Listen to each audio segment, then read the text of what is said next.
Bismillahirrahmanirrahim.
Allahumma salli ala Sayyidina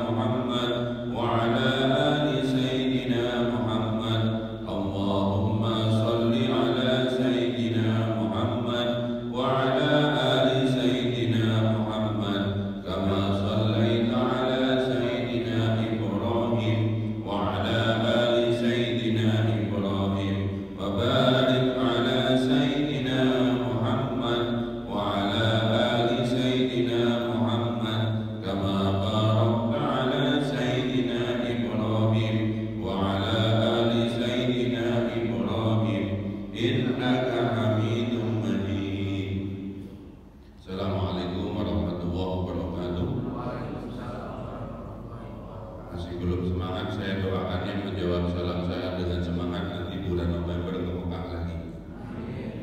Assalamualaikum warahmatullahi wabarakatuh.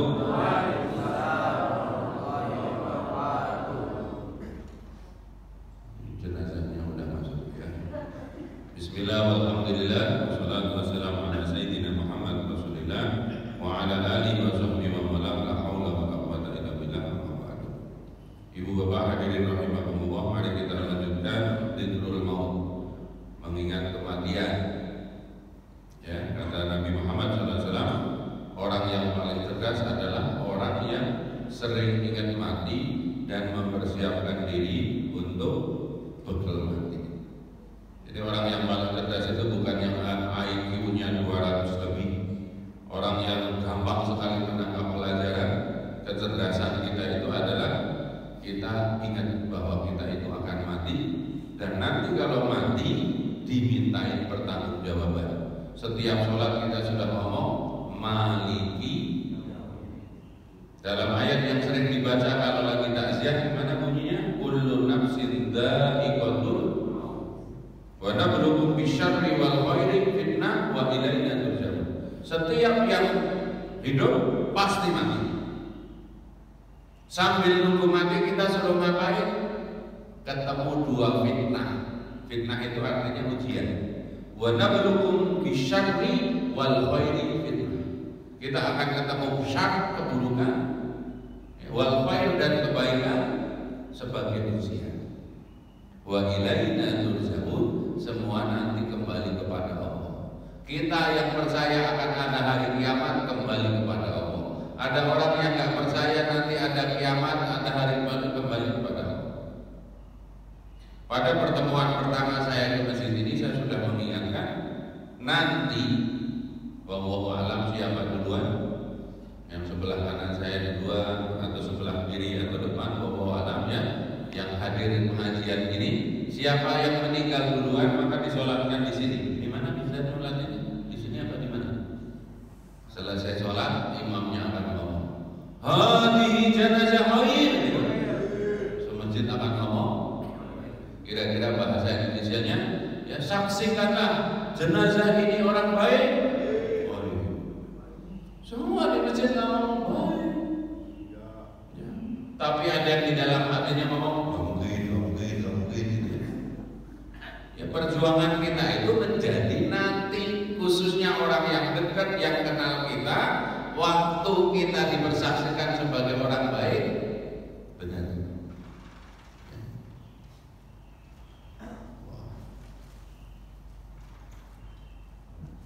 Waktu tua sudah bawa kain taman, nggak ada namanya kan? Nggak ada namanya. Orang baik itu indikatornya minimal 3 ya. Man yuridillahu bihi khairan yufaqihu fiddin, kata Nabi Muhammad. Siapa yang dikehendaki oleh Allah orang baik, maka dia paham agama.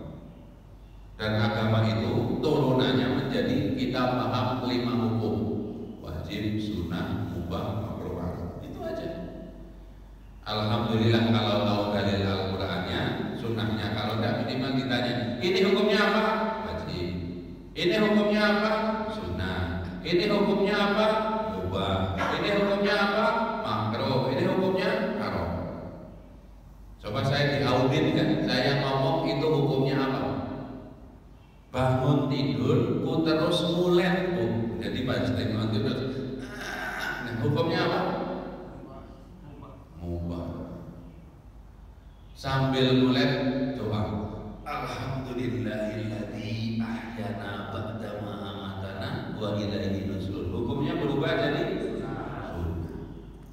Jadi kalau dicantel dengan ibadah, sesuatu yang berubah jadi sunnah. Ya, sambil mulai begini, pegel banget gara-gara ngaji. Hukumnya kok ngubah kok? Haram. Apalagi nyebut nama, materinya bungkus mayat lagi, jadi kebayang-bayang mati itu, kurang kerjaan aja DKM itu. Oke, kemudian ke kamar mandi, masuk kamar mandi kaki kiri, hukumnya sebelum masuk kamar mandi doa Bismika Allahumma ahya wa amut, Allahumma inni a'udzubika minal khubuthi wal. Saya nggak hafal Ustaz, itu kepanjangan kayak anak TK. Bismillahirrahmanirrahim sebelum masuk. Sudah tahu hukumnya ke kamar mandi kalau pakai kaki kiri itu sunnah. Kita maksa pakai kaki kanan, hukumnya? Dan dulu sudah tahu sunnahnya itu kaki kiri, dia merubah pakai kaki, hukumnya? Ayo, jangan ngomong haram dosa. Makro. Kalau ada kesunahan ya kita meninggalkan dengan sadar, kaki kanan aja itu jadi makro. Karena meninggalkan pahala. Di dalam kamar mandi nyanyi aku tak biasa, atau yang biasa nyanyi itu kan crazy gitu kan, hukumnya haram. Dulu jangan langsung haram dulu, makro. Kalau sampai keluar mulai mendekati haram, suaranya itu mendekati apa? Didengar orang di luar, apalagi perempuan, apalagi Bu RT. Bu RT itu pagi-pagi suka ada yang minta surat keterangan ya. Di luar ada laki-laki lagi nunggu Pak RT minta surat keterangan, di kamar mandi dengar suaranya Bu RT. Tak gendong kemana-mana, maka setan akan bisikin laki-laki ini, Bu RT pakai baju atau enggak ya? Keluar kamar mandi sunahnya pakai kaki. Gara-gara ngangkat kaki kanan ini dapat pahala sunah. Bu RT lupa bawa baju ganti, cuman ada anduk, maka keluar kamar mandinya itu di situ, terus kamar beliau di sini, itu ruang tamu. Jadi cuman pembenahan begini doang. Pas lewat ini, ada Pak Ketua DKM gitu. Hukumnya apa? Dosa itu. Meskipun hanya 7 detik. Nah, begitu. Jadi kalau kita ingin menjadi orang yang alim untuk diri sendiri, hitung seperti itu. Ini jadi pahala atau jadi dosa. Seorang ulama sekarang masih hidup, Abu Ya Mufasir di Ciamas, Banten, mengingatkan kalau saya datang, pokoknya jangan pernah melangkah ke depan kecuali di situ ada pahala. Karena apa? Faman ya'mal mithqala dzarratin wa man ya'mal mithqala dzarratin. Kalau dirinci, tidaklah setiap langkah kecuali kita akan melihat pahala atau dosanya. Tidaklah napas itu ditarik kecuali nanti dihitung dzarrah kecil banget. Yang kedua, orang baik itu siapa? Khairukum man ta'allamal Qur'ana wa 'allamahu. Sebaik-baik kalian adalah orang yang belajar Al-Qur'an kemudian mengamalkan, garis miring mengajarkan. Sepanjang hidup cuma 2. Udah bisa baca Quran, ngajarin. Belum bisa, belajar. Gak boleh berhenti bab Al-Qur'an itu. Hadisnya akan mengatakan, bacalah Al-Quran, nanti akan menjadi pengacara, garis miring, penolongmu. Maka dirinci oleh para ulama menjadi 4. Kun aliman, au muta'aliman, au mustami'an, au mu'iban. Jadilah kalian orang alim yang ngajar. Kalau belum bisa, jadilah orang yang mau belajar. Belum sempat belajar ngajar, dengerin pelajaran. Ibu sambil masak dengerin radio, dengerin YouTube, tapi pelajaran agama. Belum sempat dengerin, yang penting seneng. Ada orang ngaji, di masjid ada ngaji, ya saya seneng ngaji, tapi belum sempat, tapi seneng. Kalau dengeran nanti di atasnya, cuman seneng doang. Jangan benci, ngaji mulu, gak kaya-kaya. Gitu ya, misalnya begitu komentarnya. Emang yang pada ngaji itu habis ngaji kemudian berasnya nambah, itu kadang-kadang seperti itu. Alhamdulillah lillahi. Wala takut komisatan, jangan jadi yang terima. Terserah mau jadi orang alim, orang yang belajar, orang yang mendengarkan pelajaran atau minimal senang, muhibbin namanya. Jadi orang yang senang orang ngaji nggak pernah datang ke ngaji namanya muhibbin. Kalau lagi-lagi bolong dia ngirim aqua ke pengajian lumayan. Pak, setahun sekali kalau mau lebaran ya ngirim kongguan ke guru ngaji atau kemana, kongguan tapi asli bukan yang isinya rengginang ya. Suka ada kongguan palsu kan. Yang nomor 3, siapa orang baik? Khairun nas anfa'uhum linnas. Sebaik-baik manusia yang bermanfaat untuk manusia yang lain. Jadi kalau di kumpulan di sini, di masjid, di RT, di tetangga itu ditunggu Pak. Itu kok nggak datang-datangnya? Itu berarti tanda-tandanya kita manfaat. Kalau kerja bakti ditunggu-tunggu, kenapa? Dia selain datang tetangganya nyampe lontong, ya kan? Jadi gara-gara sering bawa lontong itu jadi manfaat. Ya, jangan sampai kalau ada pertemuan kita ditunggu, dia datang nggak? Mudah-mudahan enggak. Kenapa? Kalau dia datang lontongnya habis duluan, misalnya begitu.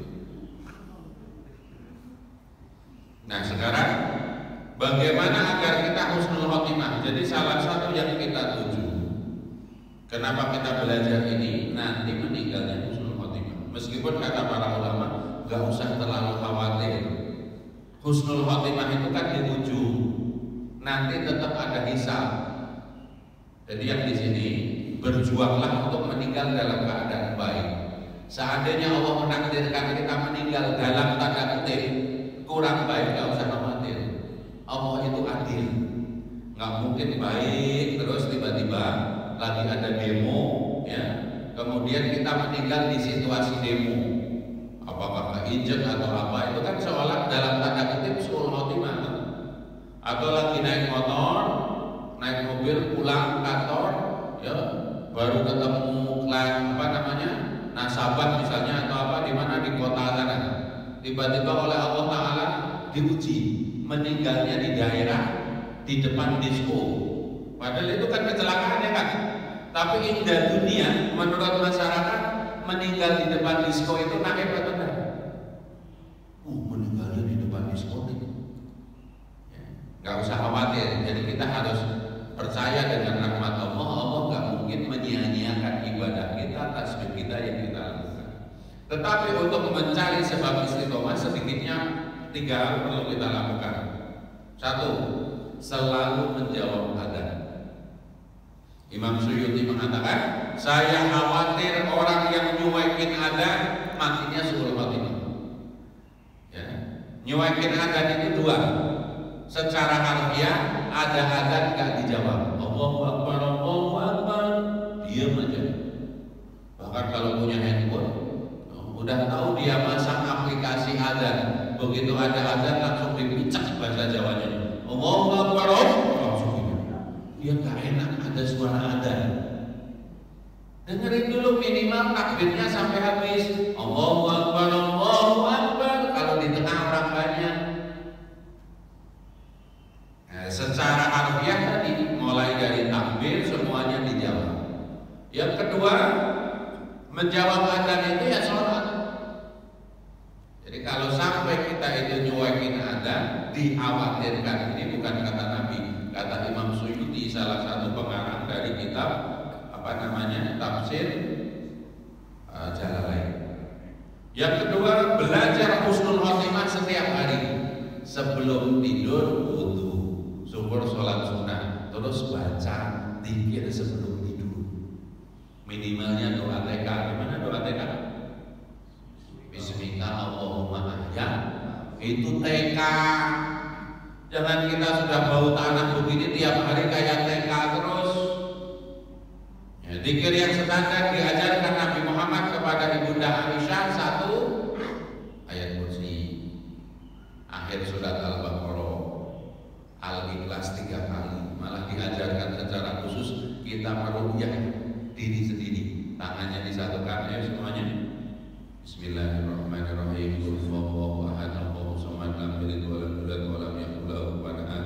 Bismillahirrahmanirrahim. Qul a'udzu birabbil falaq min syarri ma khalaq wa min syarri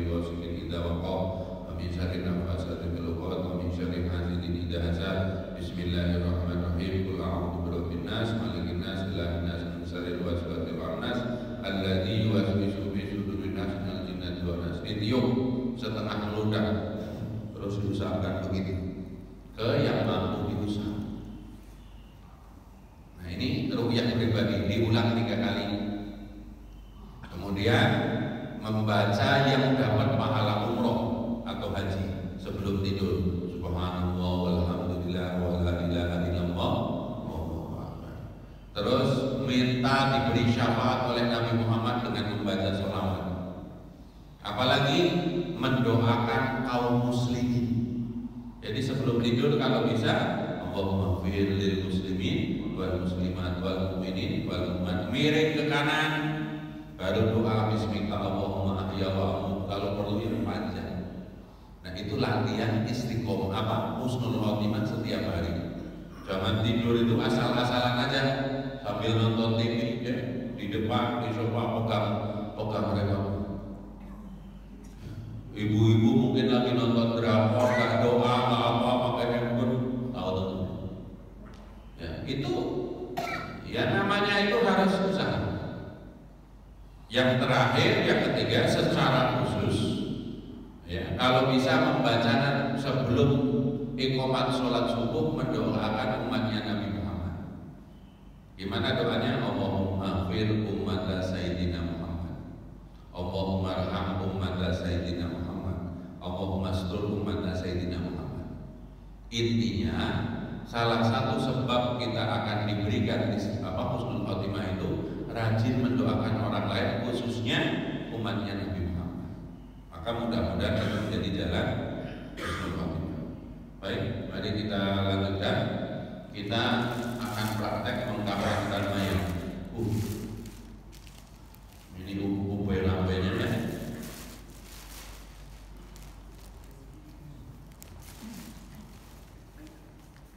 Mari kita mulai ya.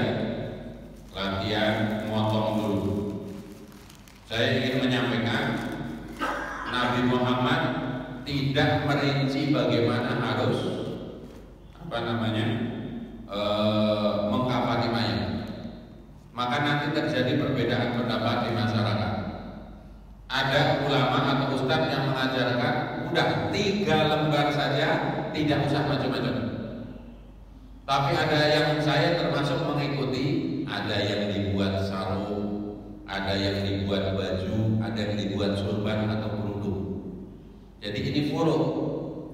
Mengkafankan mayat boleh 1, seandainya nggak punya apa-apa, 1 tapi bisa menutup seluruh tubuh. Tapi yang disepakati ulama minimal 3 lembar. Ya, jadi kain kafannya itu 3 lembar. Ada yang sampai 5 lembar. Kemarin sudah saya sampaikan 2 orang diperlakukan secara khusus. 1, orang kalau lagi jihad fisabilillah, ya perang di jalan Allah tidak perlu dikafani, dikuburkan dengan pakaian yang melekat pada tubuhnya itu. Karena nanti seluruh ya yang dipakai itu akan menjadi saksi. Inna nahnu nuhyil mauta wa naktubu ma qaddamu wa atharahu. Nanti akan dihidupkan dan seluruh yang melekat itu jadi saksi. Dalam riwayat diterangkan sekitar tahun 100 Hijriah atau tahun 200 Hijriah kuburan Uhud itu kena banjir. Maka keluar jenazah-jenazah itu.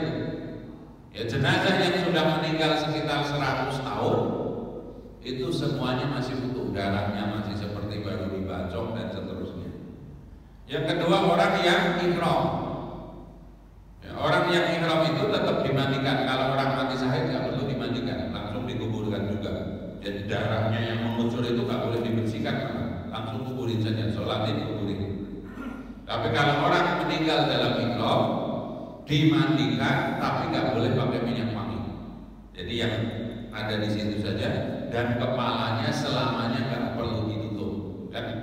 Jadi kalau lagi di sholat itu yang orang ihram kepalanya kelihatan. Ya kalau orang biasa kan seperti itu. Baik, jenazahnya diganti atau tetap? Nah, silakan ya.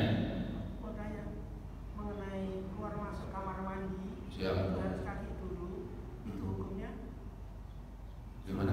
Tapi untuk keluar masuk masjid, Oke. Keluar masuk masjid itu Dalilnya mengatakan seperti masuk dan keluar rumah. Kalau masuk masjid kaki kanan, keluar masjid kaki kiri. Dalam berlainan. Karena gini secara psikologi begini, ya penelitian ini ya. Orang mau ini keluar rumah atau keluar masjid, atau keluar rumah kaki apa? Kiri. Karena kita pakai sandal, sunahnya pakai apa? Jadi begitu kita keluar begini, kan dari rumah kita kan terus pakai sandal. Pakai sandal sunahnya yang mana dulu? Kanan. Jadi kalau keterangan hadisnya, kalau masuk rumah kaki kanan, mau keluar rumah kaki kiri. Sekarang doa keluar rumah, pada ingat nggak doa keluar rumah? Setiap keluar rumah Nabi mengajarkan doa ini. Ayo ibu, kalau bisa jawab langsung boleh pulang bu, itu udah paham berarti.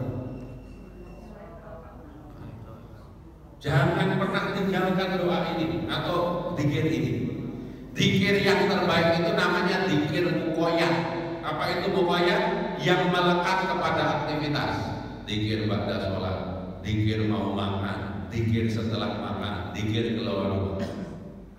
Rasulullah bersabda, siapa keluar rumah membaca Bismillahi tawakkaltu, atau kalau bisa langsung tawakalna, biar kalau kita pergi berdua yang satu nggak jawab tetap ke bawah. Bismillahi tawakkalna ala Allah, la haula wala quwata illa billah, dijamin 3 hal. 1, ya, diberi petunjuk. Jadi kalau kondangan ketemu Pak gedungnya, kita kadang-kadang rumah kita di Jakarta Timur, kondangan ke Bintaro, muter ya Pak. Sampai jam 12:30 nggak ketemu, udah lapar banget, kita makan di warung Padang. Begitu selesai makan, itu jalurnya, berarti kita nggak diberi petunjuk itu. Yang kedua, ya dicukupi. Mau beli bensin, pom bensinnya ada, nyari ATM-nya ada. Yang ketiga dilindungi. Dilindungi itu nggak mungkin terjadi kecelakaan, insya Allah. Kalau kecelakaan efeknya nggak buruk. Kan di jalan itu karena kita kesenggol dan seterusnya. Ya, kita lanjutkan. Ini kan yang dijual di itu rata-rata 14 meter. Ya, ini lengkap ini ada kapas, ya, untuk menutup lubang-lubang juga untuk itu. Kemudian ada sampo dan seterusnya. Kemudian ini didulukan. Baik, sekarang kita siapa ini yang mau diukur? Saya ketua. Oh, siap. Pak Ketua mau? Ya udah, silakan tiduran. Situ.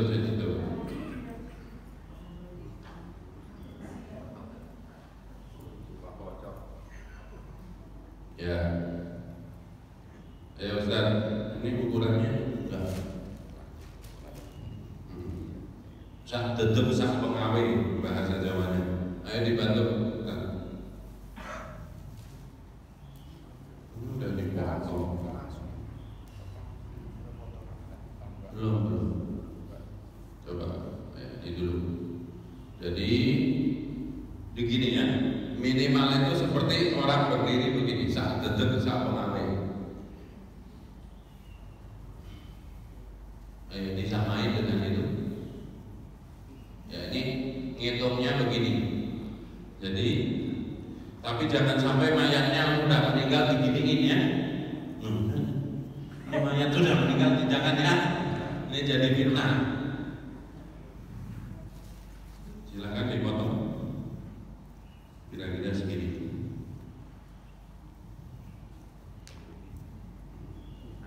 Ini.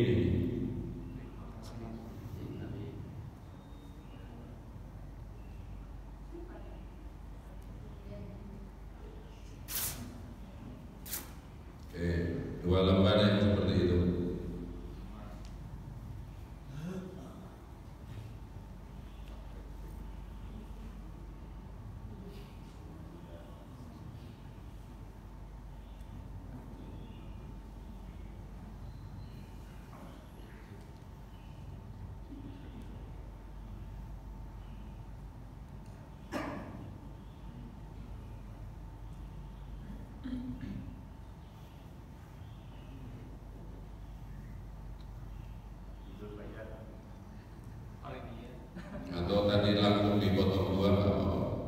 Ini dipotong aja biar.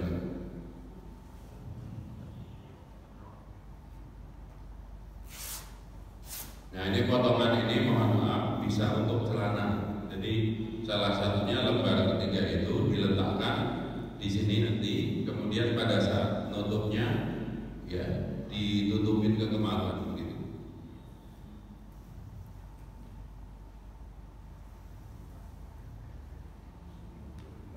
Oke. Sekarang bikin sarungnya. Sarungnya itu sekitar 160. Jadi sarung itu nanti meletakkannya seperti ini. Hingga maka coba diukur kira-kira 160, sekitar 160.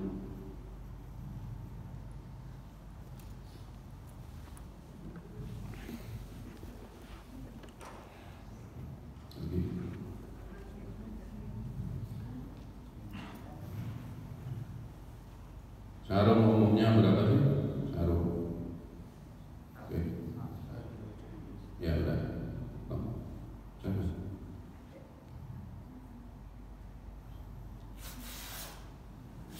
Jadi nanti posisinya ditaruh di atas pusat sini sampai lutut untuk nyarungin. Terus pakai buat baju kurungnya, ya sekitar segini. Atau lebih pendek sedikit, ya segitu, ya.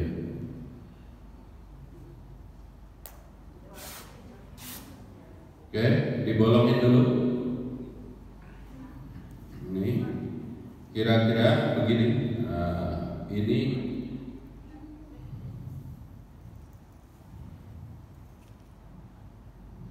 kemudian di ini, nah ini dibolongin, ya. Koak, dikoak.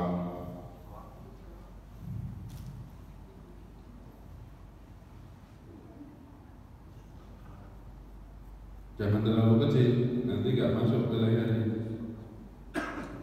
Potong sininya, jadi penjahit ini, potong ke sana ke bawah, ya.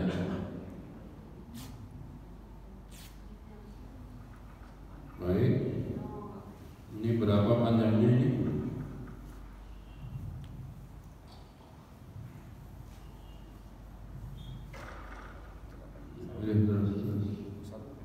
Enggak.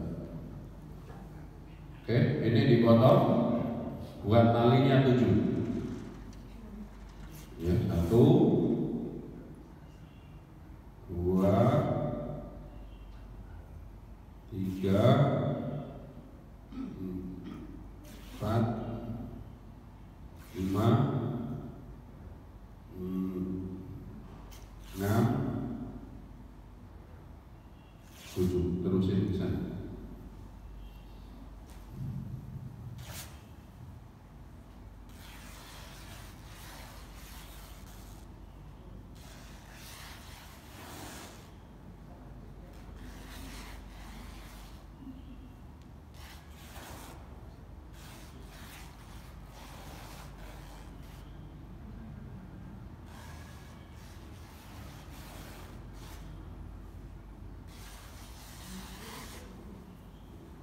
Tinggal bikin surbannya 1.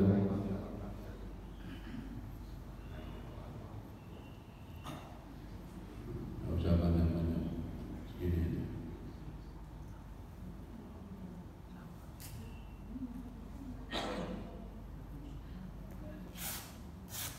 Nah ini bisa untuk waktu memandikan, ini untuk gosok, terutama mohon maaf membersihkan bagian dubur itu pakai kain ini. Prinsipnya tidak boleh mubazir. Jadi nggak boleh kita beli, mohon maaf, kain kapan yang harganya semeter 400.000 gitu ya. Ya sebelumnya saja. Baik, silakan di situ dulu dijejer 7 sepanjang ini kurang lebih. Di sini aja di sampingnya. Ya. Tali dulu, Ustaz. Ya, tali paling bawah. Jadi dari kepala sepanjang ini ya. Ada yang di kepala, ada yang di kaki.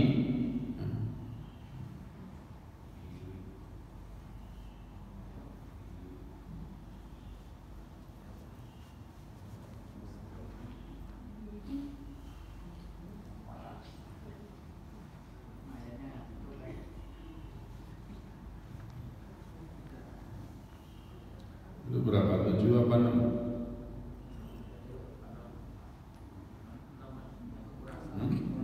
Ini belum dirobek ini.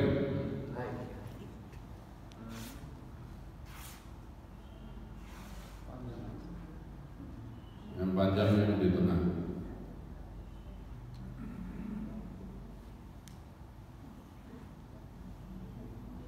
Oke, sekarang letakkan ininya.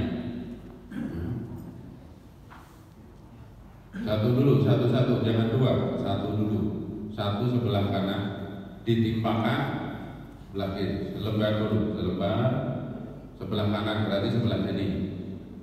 Oke, taruh ya. Oke, satu lagi kurang lebih sekitar setengah ke sana, setengah. Nah, oke, sarungnya.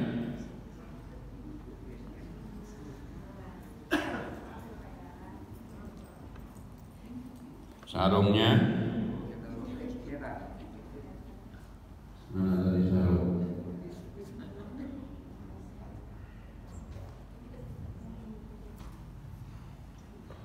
Jangan-jangan dipotong sarungnya.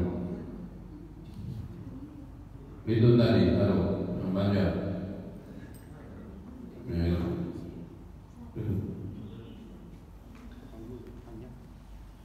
Panjang. Coba disarungin di sini, tambahin sedikit. Nah itu tuh, segitu tuh. Ke situ lagi, satu tambahkan di sini lagi, ke kanan lagi. Nah,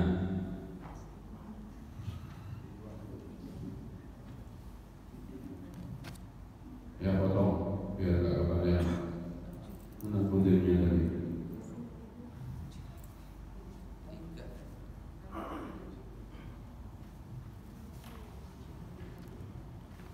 Ini kalau mau dipakai ini paling bawah ya, maksudnya ada 2 lapis tali, tapi nggak harus stiker ini. Stiker itu manfaatnya nanti kalau pada saat penguburan untuk ngalangin biar yang di bawah itu tidak kena tanah.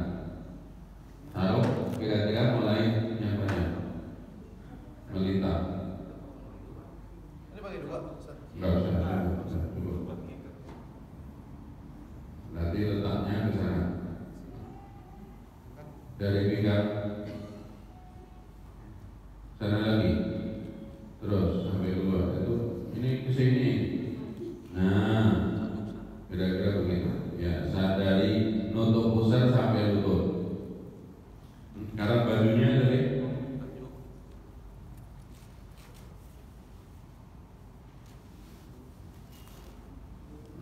yang belahan di depan. Turun ke bawah sampai ini ke sambungan ini.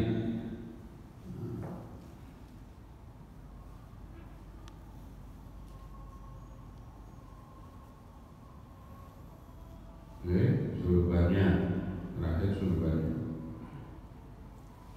Jadi kalau enggak 3 lembar saja, tetapi itu berarti harus lebih hati-hati.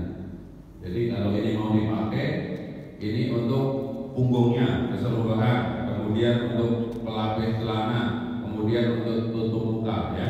Untuk sorbannya di bawah ini, di atas. Ya, di atasnya itu. Kalau udah bisa begini, ya, sorbannya bisa begini, bisa dibuat begini. Terserah mana yang Bisa dibuat telur gitu.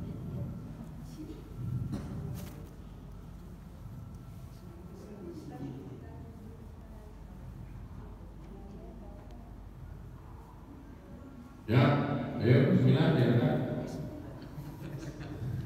Enteng, Pak. Mohon maaf, ini harusnya dalam posisi tertutup. Mohon maaf. Awas, mohon maaf. Ini kan habis dimandikan pakai anduk atau kain itu, Mas. Bismillah. Ngomong enteng-enteng, kalau beliau punya ilmu, nggak boleh injek kain kapan. Makanya harus dari satu sisi saja. Ulangi. Nah, benar. Nah, ya, pelan-pelan. Jangan diinjek-injek.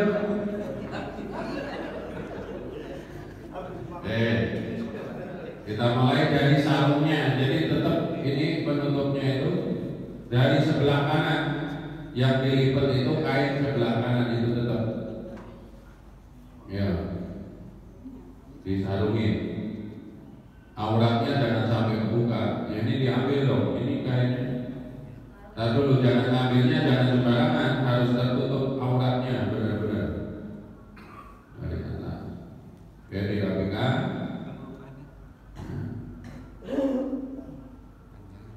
Gak apa-apa. Terus dilipat ke sini. Nah, sarungnya, bajunya sekarang.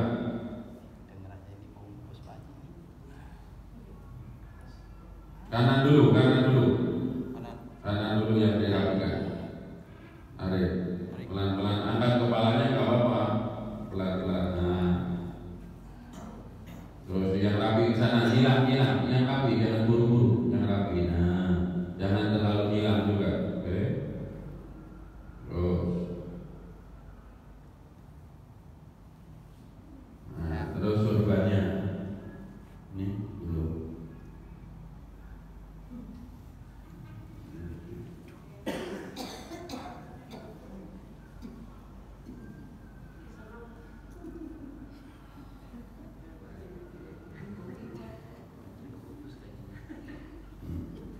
Yang itu yang kanan. Terus gulung ke situ. Ya, yang rapi, masukin ke dalam.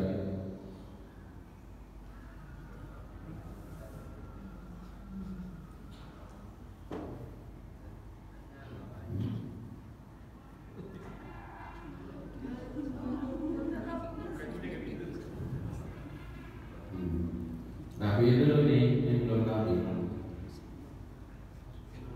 Rapi satu-satu dulu, yang satu rapi dulu baru ikut.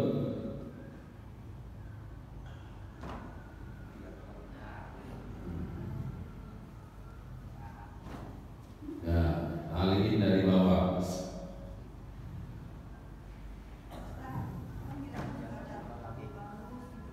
Kenapa?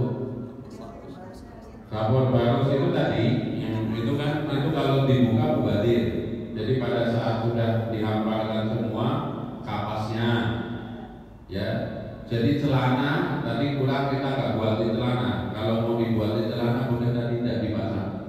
Jadi pada saat ditaruh langsung ditutupkan kapur barus. Kemudian di sini juga dikasih maaf dibedakin. Kalau ada sifat alis boleh dikasih sifat alis. Ya, boleh. Gak usah dikasih kacamata ribet tapi ya. Nah, seperti itu, ingat. Halo? Hah? Ya, ini dikasih kapas. Tapi kan kasihan kalau kita sekarang dikasih kapas ya. Jadi gini, kapas yang tebal itu posisinya di sini dikasih. Ya, biar kalau itu tidak itu, ya di sendi-sendi sini karena kan pada saat di ambulan di apa itu suka bergerak-gerak itu posisi yang langsung kena besi itu biar takutnya terjadi lecet atau apa kan namanya perjalanan jauh ya. Tapi itu bukan keharusannya ini.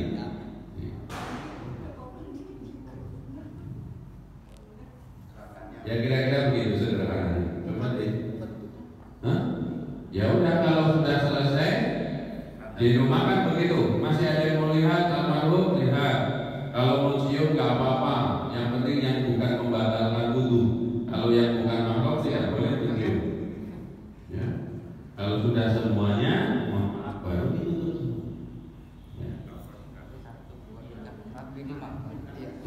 5 sampai 7 nggak apa-apa kalau ya. Ganjil. Dan diharuskan ya. Ini belum ada dalilnya tapi pernah ada case ini harus dilepas talinya itu. Kalau di kampung saya namanya hati-hati nanti ada hantu culi. Jadi kalau sampai nggak dilepas bisa jadi mendatangi yang nguburin itu tolong lepasin. Tapi pernah ada terjadi bahwa alam itu benar tapi mendingan ya daripada kita deg-degan pastikan dilepas. Karena jadi fitnah kalau ada.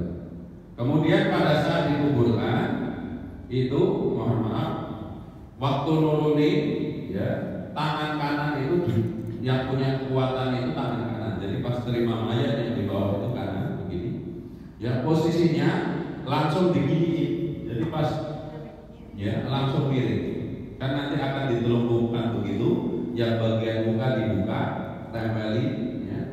Kemudian kakinya dibuka. Jadi antara ujung kaki sebut anggota sujud yang bisa itu antara jidat dan ujung kaki nempel ke tanah. Kalau susah ambilin tanah, tempelin di situ. Ya. Baik. Ada pertanyaan? Lepas talinya di mana? Lepas talinya ini di mana? Dikubur atau masih di? Di bawah, jangan di atas. Jadi mohon maaf, ini posisinya miring begini kan? Nah, makanya kalau bisa semua tali itu ikatannya di ya pinggir sini, di sini, pinggir sebelah kiri, seperti ini. Sehingga pada saat itu minimal dilepas begini, nggak harus ditaruh di kaki, tapi posisinya semuanya lepas. Ya, seperti itu.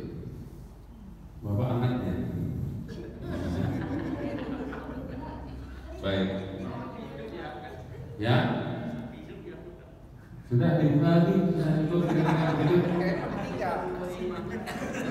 Ya gambarannya seperti itu. Rata-rata kalau yang ngurus itu sudah sangat ahli. Ini kan bagian dari tadi Dzikrul Maut, ya.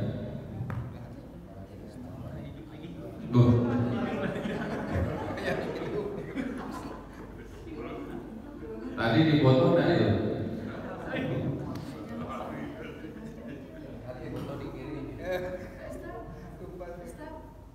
Jangan sampai jenazahnya jatuh ya. Itu harus berjuang. Ya. Makanya yang ngangkat itu harus yang punya tenaga. Nanti kalau jatuh jadi fitnah kan? Karena jarang bayar utang jenazah jatuh. Ya kan gitu kalau majalah Hidayah kan begitu ya kan? Ya. Begini, perlakuan terhadap mayat itu sama dengan memperlakukan orang hidup. Artinya apa? Kita itu satu-satunya jenazah yang harus dimuliakan kan jenazahnya manusia, salah satunya tadi auratnya nggak boleh kebuka. Jadi aurat manusia itu waktu hidup atau meninggal sama saja, termasuk ya memuliakan tadi, nggak boleh badannya itu disiksa meskipun sudah meninggal. Makanya salah satu dosa besar itu apa? Mutilasi. Mutilasi itu sudah membunuhnya dosa, memotong-potongnya dosa. Alhamdulillah. Ya semoga ini menjadi pelajaran untuk kita. Ya harusnya hati kita lembut kalau sudah melihat begini karena tidak ada yang tidak akan mengalami seperti itu. Ya kita punya baju yang keren-keren untuk kondangan, untuk ngaji, untuk pengajian, tapi baju kita nanti seperti itu. Rata-rata 14 meter Bu. Kemudian dibagi-bagi tadi ya. Tadi sudah enak sejatinya itu ya, ada lembaran itu tinggal potong 2. Tapi kan tadi jangan sampai kemudian kelebihan pocongnya itu terlalu banyak. Kan mubazir juga itu kadang-kadang, makanya harus diukur. Biasanya mengukurnya pakai rapiah ya, diukur dulu badan mayat itu seperti apa. Ya. Ya kurang lebihnya seperti itu. Tapi saya harus menyampaikan ada kitab yang mengatakan yang seperti itu tadi bid'ah. Ya, hanya 3 lembar saja. Karena gini, sebenarnya tingkat kesulitan menutup aurat kalau tidak dibuat itu lebih susah, ya kan? Karena itu 3 lembar. Sementara ukurannya cuma segitu.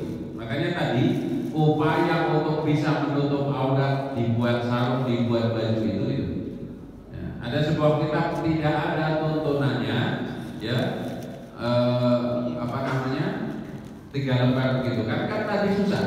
Yang 2 lembar aja tidak bisa menutup semuanya.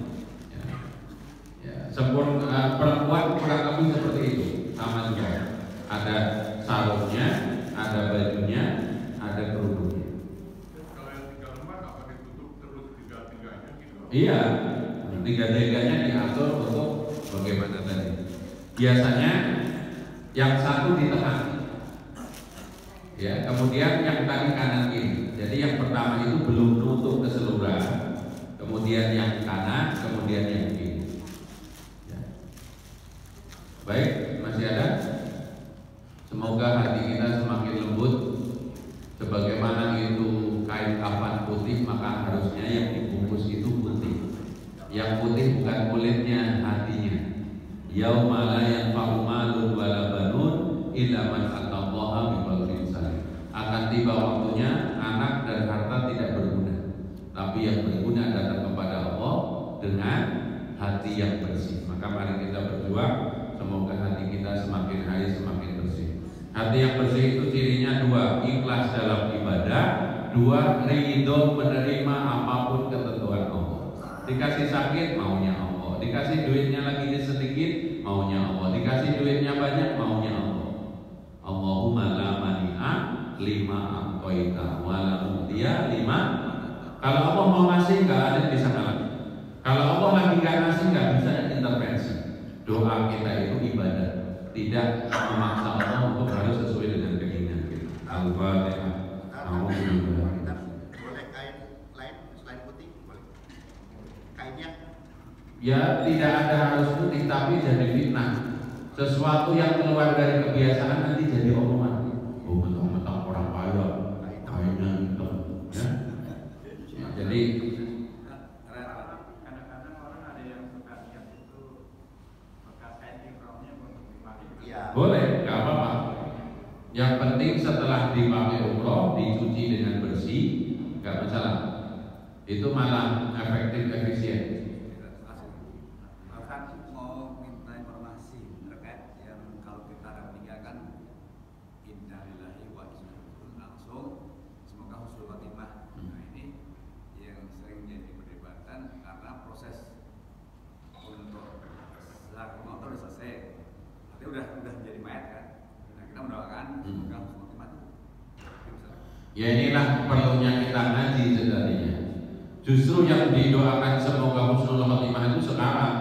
Masih sakit. Kalau sudah mati kan semoga diampuni, dimuliakan Allah firlahu warhamhu wa'afihi wa'afihi. Maka doa takziah gimana kalau kita takziah ketemu orang misalkan ya, orang tuanya Pak Ketua DKM meninggal, maka doanya gimana atau ucapannya? Semoga Allah memberikan kebaikan dan pahala kepada antum sekeluarga dan mengampuni almarhum. Nah, memang ini menjadi latah tadi. Semoga husnul khotimah ya. Ya sesuatu yang sudah terjadi tidak bisa dirubah.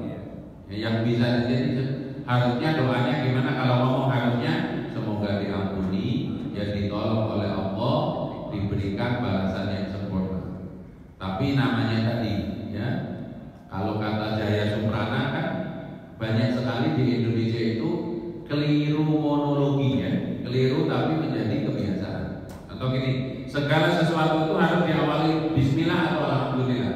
Kalau dengar orang meninggal, sunnahnya itu Alhamdulillah dulu. Cuman kalau misalkan ya, bapak saya meninggal Ustaz, saya ngomong Alhamdulillah. Kira-kira marah?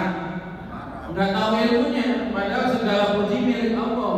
Sesuatu datang dari Allah kembali kepada Allah. Jadi yang sudah tahu begini, kalau orang sudah meninggal memang doanya bukan semoga husnul khotimah, semoga diampuni dosanya, ditolong oleh Allah, ditempatkan di tempat yang terbaik. Husnul khotimah itu ya kita begitu ketemu doainnya, saya nanti pada waktunya husnul khotimah. Berani nggak minta doa begitu? Seolah-olah doain mati padahal nggak ada hubungannya. Mati kapan itu nggak ada itu.